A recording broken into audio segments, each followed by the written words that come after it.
All right, so right now we have a lot of apps out there that are trying to be driver tools to help us do certain aspects of driving. Things like tracking miles or earnings, or monitoring where surge is.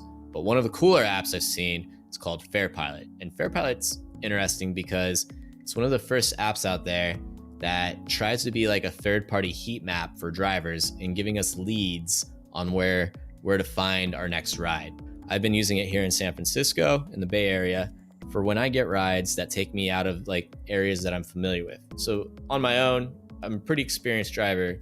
I know where to go for rides, right? And if you're in like a busy city, you're probably not going to use FarePilot like for all the time. But when it's really valuable for me is when I get taken to the suburbs, say during the middle of the day, and I don't know where to go next, and I'm forced to, look at driving all the way back to where it's busiest. And that's a lot of wasted money in gas, depreciation, tires. It's also a lot of wasted time just to have to deadhead back. FarePilot's been really useful for me because it's gotten smart at figuring out where rides are coming from at any given point in time, and kind of like predictive analytic kind of style, right? I'm going to show you how to use these hotspots and analyze where to find your next ride. So when you open the FarePilot screen, you're going to start on the Hotspots tab, and this is where you're going to do most of the stuff in the app. Now, real briefly, there's also an events section that FarePilot's working on that will help you find events in the future. It'll kind of list out concerts and all that fun stuff, how many people are expected to be there. So it's going to help you like plan in advance where to go for rides, maybe where surge could be. There's also an offers section. So there's cargo. I don't know. There's some guy selling a book. Never heard of him before. The Rideshare guy. And then let's see, we got TransferWise, which is good for transferring money, I bet. So and then under the account section, there's all this fun stuff: privacy policy, terms and conditions. So let's take a look at some of these hotspots, right? So FarePilot's, it's selling itself as an app that will find you rides using, AI and machine learning. And I'm gonna be real honest, when I first heard that, I wasn't sure if they really were doing that or if it was just kind of like, the buzz of the times. But, after using it a little bit, I can see this is actually like a really good example personally where I was able to see how like machine learning could benefit me as a driver. Anyways, before going way into it, let's just see what kind of hotspots are around me. So right now, the app is thinking, where should Christian go to find a ride at 1:22 p.m. on a Friday in Berkeley? So right away, it actually put a hotspot right next to my house. And that's for good reason, because I live next to a BART station. And then between the BART station, there's also a very popular grocery store. And then between those two things, there are some restaurants, a couple of places to hang out.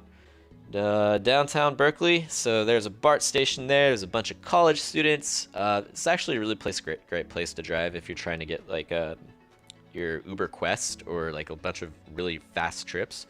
Not so great if you want like high margin profitable trips though. And then over here is kind of a little bit of like, I don't know. Like, I don't know if I would choose this hotspot, but I can say that I know there are things down here where there will be business here. So there's the Rare Barrel. There's a couple of like wine tasting places, right? The East Bay in San Francisco, we've got like these like kind of industrial hangout spots. And then I know there's a bunch of places where people work down here. So this actually could be a pretty good spot, because I bet you the people who are down here are going to go like kind of far, because they're probably visiting or they're leaving work from their office and they have to go like a pretty decent distance. So, I'm going to be honest, I think I'd navigate to this one. All right, so let's use Santa Barbara as an example here. Let's say, I don't know, we just got a long ride. It took us to Montecito, which is near Santa Barbara. We don't know where we are. We're up in the hills. I don't know, maybe we'd have Drive Oprah to her secret mansion in Montecito. And now we don't know where we are, and all we know is where Oprah lives. So where are we gonna find our next ride, or where can we go? So we're gonna load up some hotspots here. Let's see what FarePilot thinks is the best place to go in Montecito, California, at 1:47 p.m. on a Friday. And for the record, Oprah doesn't live there, so don't go online being weird. So this place right here, there's like a bunch of apartments over here. I used to drive in Santa Barbara, so I know this. There's like a sort of like resort looking thing. I did used to get a lot of rides going to that place. I didn't really get many leaving there, but it would probably be a good place to go. I'd probably choose this place, which is just kind of like a small commercial district where you get a bank, a little grocery store. There's a bunch of restaurants. There's places to park. I can kind of just relax. You know, a lot of times, like after a long ride that takes me to the middle of nowhere, I actually just want to go find a place to use the restroom or kind of hang out and kind of cool down for a minute. So I definitely almost certainly just go here. And then, you know, the third hot spot, it's a little like, let's see, it's 1:48 p.m. on a Friday. I don't know how many people are gonna be like leaving church. Maybe there's a school there and like people are leaving there. I probably would just go with this one. This is probably the best hot spot. All right, so about a month ago, I got a ride that took me from the center of San Francisco. It was on like 2.2 surge. Anyways, long distance ride, took me to the suburbs. It was worth $50. So it was pretty good. The problem I faced was that I could either wait around a place I didn't know very well to get a ride that may not necessarily take me back to the city, or I could have, you know, gone on the highway, logged off, and just hightailed it back up to San Francisco where it's busy again.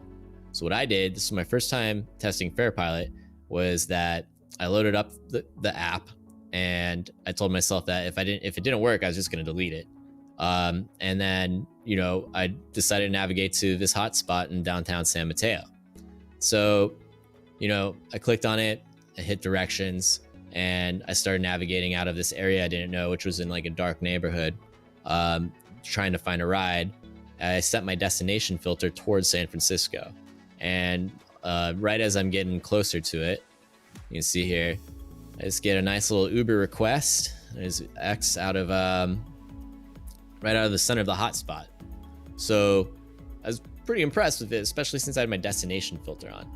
And yeah, the passenger is 4.2, but I mean, whatever. I just took the ride. Passenger was fine. I even got a tip out of it. So, you know, honestly, like, this worked really well in getting me back to the city, making sure I got paid. I didn't waste time. It was good. So that's FarePilot. If you want to download them, just click on one of these bumpers. It'll take you right to the page or to download it. We also leave a link in the show notes for you. You know, overall, great tool. And, you know, I recommend, again, using it for whenever you need to find rides. It's best, in my experience, used when you're in unfamiliar territory or when it's the middle of the day and things are getting pretty slow, or even on the weekends where there's a million drivers out and you know, we're all competing for rides against 1,000 drivers. Like, that's like a really good time to use it. So basically, when it's slow, FarePilot's like really useful. If you want to download FarePilot, we've left a link in the description, the show notes. And until next time, make sure you like, comment, subscribe, turn on notifications, keep your eyes on the road, your hands on the wheel, and your wheels on the asphalt. Goodbye.